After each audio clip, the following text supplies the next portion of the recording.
This has been yet another amazing Kid Cudi appreciation event, and I thank you all for being in attendance. While we have lifted up the chosen one, we too shall cast down the demon. Kid Cudi and Ye were the best of friends, and they collaborated many times throughout the years and brought us some of the most amazing music we've ever heard.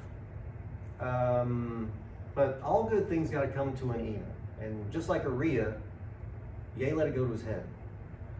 Despite the most recent holes this horrible man has dug himself into, his character is not the only thing to be despised. I usually say that we should separate the art from the artist, but that is not the case with Ye. In 2016, he released The Life of Pablo, which had some good tracks, but was overall not a banger.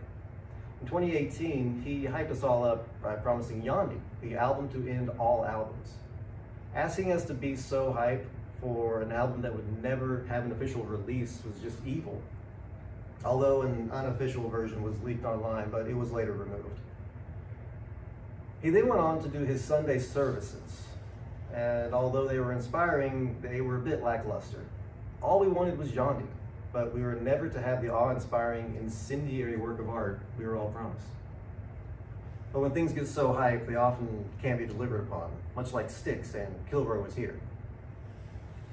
In 2019, Ye released Jesus Is King, and I think we all know how that went.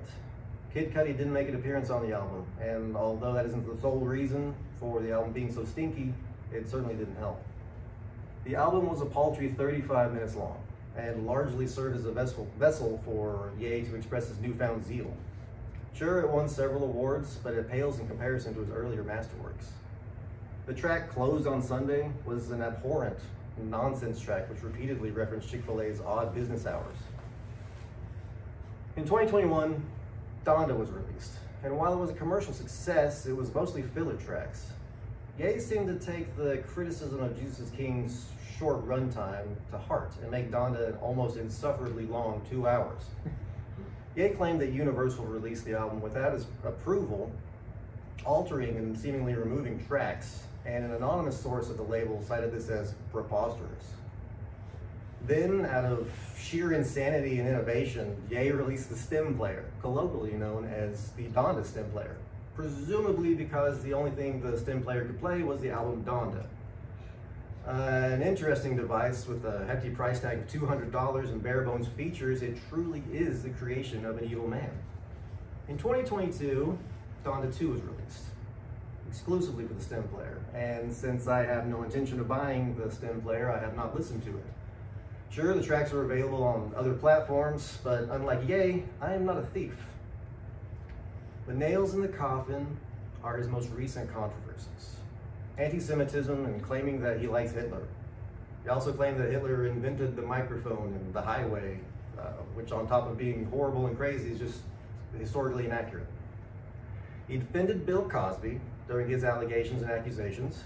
He willingly became part of the Kardashian empire, and he released the Yeezy foam runners. Is Ye just acting out because of his divorce was recently finalized? $200,000 a month in child support on top of paying for half of his 4 kids' medical and school bills? That's enough to make any insane man even crazier. Will Ye be using the self-sabotage in a way to fake his death and escape his mistakes, just like Tupac? Join me next week at the Tinfoil Hat Committee, and let's discuss. Thank you.